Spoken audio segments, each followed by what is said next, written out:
সন্দেশখালীর প্রতিবাদী মুখ তথা বসিরহাটে বিজেপি প্রার্থী রেখা পাত্রকে বিপুল মার্জিনে হারিয়ে দিয়েছেন তৃণমূল প্রার্থী হাজী নুরুল ইসলাম। আর রেখার হার নিয়ে এবার মুখ খুললেন সন্দেশখালী কাণ্ডের মূল অভিযুক্ত শেখ শাহজাহান। শুক্রবার 7 জুন শেখ শাহজাহান ও তাঁর অনুগামীদের বসিরহাট আদালতে তোলা হলে ফের তাদের 14 দিনের জেল হেফাজতের নির্দেশ দেন বিচারক। এদিন কোর্ট থেকে কোর্ট লকআপে নিয়ে যাওয়ার সময় শেখ শাহজাহান জানান, অবশ্যই বিজেপির চক্রান্ত ব্যর্থ। আরে ও তো হারবে, সবাই জানে, মানুষও জানে, সবাই জানে। ও যে হারতো তাতে নতুন কিছু নেই। শেখ শাহজাহান তিনি কি বলছেন শোনাবো আপনাদের। অবশ্যই চক্রান্ত ব্যর্থ। আরে ও তো হারবে, সবাই জানে, মানুষও জানে, সবাই জানে। ও হারবে, এটা অজানার কিছু নেই। অবশ্যই চক্রান্ত ব্যর্থ। আরে ও তো হারবে, সবাই জানে, মানুষও জানে, সবাই জানে। ও হারবে, এটা অজানার কিছু নেই।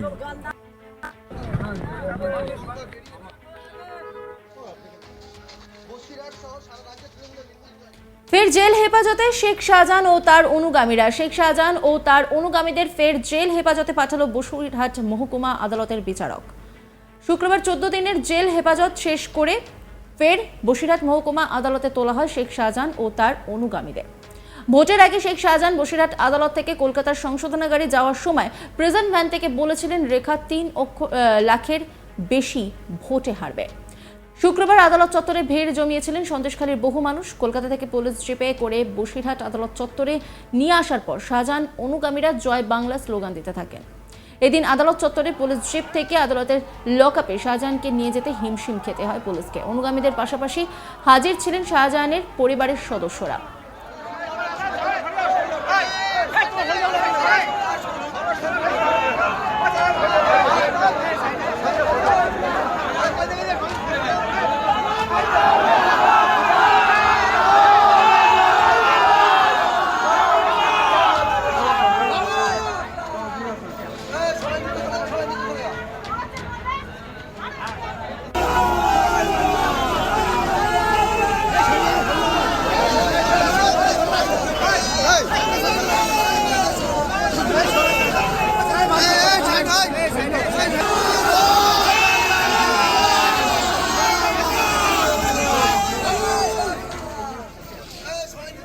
আসামি পক্ষের আইনজীবীরা এদিন শাহজাহান সহ তাঁর অনুগামীদের জামিনের আবেদন করেন। বাধা দেন সিবিআই এর আইনজীবীরা। এদিন দুই পক্ষের সওয়াল জবাব চলে সন্ধে অবধি। সন্ধ্যার পর বসিরহাট মহকুমা আদালতের বিচারক ন্যাজেট থানার 2টি মামলাতেই শাহজাহান ও তার অনুগামীদের 14 দিনের জেল হেফাজতে থাকার নির্দেশ দেন রাজা ভৌমিক, শাহজাহানের আইনজীবী। তিনি কি বলছেন শোনাবো আপনাদের। ওরা মেজার 8 নম্বর কেসটা মার্চের পিটিশন দিয়েছিল 59 সঙ্গে ট্যাগ হওয়ার জন্য 9 নম্বর কেসের সঙ্গে। সেইটা আজকে হিয়ারিং হলো, লন্ডন কোর্ট হিয়ারিং করে 13 তারিখে রাখলো ফর ফার্দার অর্ডার।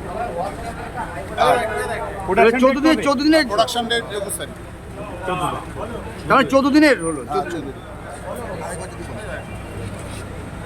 সিবিআই তরফ থেকে নেজার 8 নম্বর কেসে একটা মার্চিংয়ের প্রেয়ার দেওয়া হয়েছিল নেজার 9-এর সঙ্গে ট্যাগ করার জন্য। সেটা আজকে হিয়ারিং হলো, হিয়ারিং হওয়ার পর কোর্ট 13 তারিখ 13/6 ফর ফার্দার অর্ডারের জন্য রেখেছে।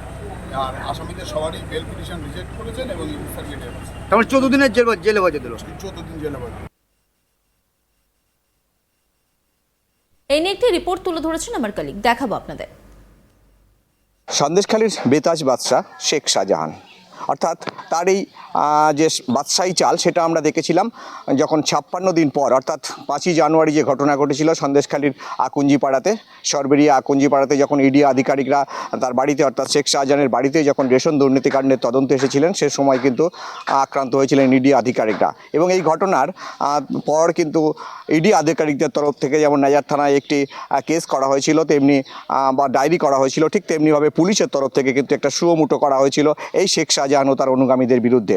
পরবর্তীকালে 46 দিন পর যখন 56 দিন পর যখন শেখ শাহজাহানকে গ্রেপ্তার করে বসিরহাট মহকুমা আদালতে নিয়ে আসে পুলিশ, তখন তার যে বাদশাহী চাল, তার যে শারীরিক ভাষা ছিল, সেটা কিন্তু বলা যায় যে বাদশার মতোই তিনি আদালতের যে লক আপ সেখান থেকে হেঁটে কিন্তু এজলাসে অর্থাৎ বিচারকের এজলাসে গিয়েছিলেন এবং পরবর্তীকালে তার সেই হাবভাবের অনেক পরিবর্তন হয়েছে। কিন্তু বসিরহাট মহকুমা আদালতে যতবারই তাকে নিয়ে আসা হয় তিনি কিছু না কিছু বলেন এবং আমরা ভোটের আগে দেখেছিলাম যে যখন তাকে সেই ভোটের আগে শেষবার নিয়ে আসা হয়েছিল তখন তিনি বলেছিলেন যে রেখা পাত্র হারছে এবং 3 লাখেরও বেশি ভোটে হারবেন বলে তিনি মন্তব্য করেছিলেন। এবং গতকাল অর্থাৎ শুক্রবার দিন যখন তাকে পুনরায় বসিরহাট মহকুমা আদালতে তোলা হলো তখন কিন্তু তিনি তার যে অনুগামীরা অর্থাৎ সন্দেশখালী থেকে বিরাট সংখ্যক অনুগামী তারা বসিরহাট মহকুমা আদালত চত্বরে জড়ো হয়েছিলেন এবং শেখ শাহজাহানকে দেখা মাত্রই তারা জয় বাংলা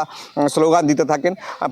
এক প্রকার বলা যায় যে পুলিশকে হিমশিম খেতে হয় পুলিশের যে জিপ, সেই জিপ থেকে আদালত কক্ষে নিয়ে যেতে শেখ শাহজাহানকে। পরবর্তীকালে আমরা যখন সন্ধ্যের পর অর্থাৎ পুলিশ অর্থাৎ সওয়াল জবাব শোনার পর যখন বিচারক তার নতুন করে জেল হেফাজতের নির্দেশ দেন, 14 দিনের জেল হেফাজতের নির্দেশ দেন, তখন তাকে যখন আদালত কক্ষ থেকে নতুন করে জিপে তুলে প্রেসিডেন্সি সংশোধনাগারে নিয়ে যাওয়া হচ্ছিল, তখন তিনি সংবাদ মাধ্যমের ক্যামেরার সামনে বলেন যে রেখা পাত্র হারবেন এটা সবারই জানা ছিল এবং তেমনভাবেই তিনি হেরেছেন, অর্থাৎ রেখা পাত্র হেরেছেন, এটাতে নতুন কিছু নেই। এখন দেখার যে শেখ শাহজাহান পরবর্তীকালে অর্থাৎ ভোট মিটে গিয়েছে, নির্বাচন মিটে গিয়েছে, তিনি যেটা বলছিলেন শেখ শাহজাহান বারবার বলছিলেন যে আমাকে চক্রান্ত করে ফাঁসানো হয়েছে এবং ভোটের জন্য সেই ভোটের ফায়দা কিন্তু বিজেপি তুলতে পারেনি। এখন দেখার শেখ শাহজাহান কবে অর্থাৎ শেখ শাহজাহানের বিরুদ্ধে যে মামলা চলছে সেই মামলা থেকে তিনি নিষ্কৃতি পান কিনা।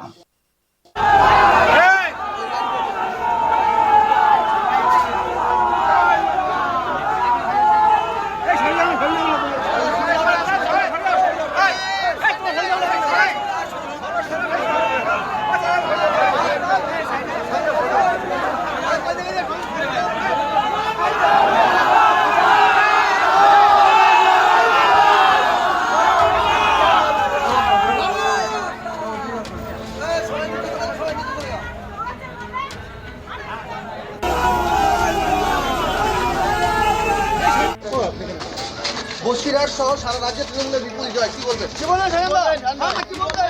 সেটা সবাই জানে। আপনি তো বলেছিলেন, এখন কি বলবেন? শেখ শাহজাহান নিজে বলছেন যে রেখাপাত্র হারতই, তিনি কি বলছেন শোনাবো আপনাদের। অবশ্যই চক্রান্ত ব্যর্থ।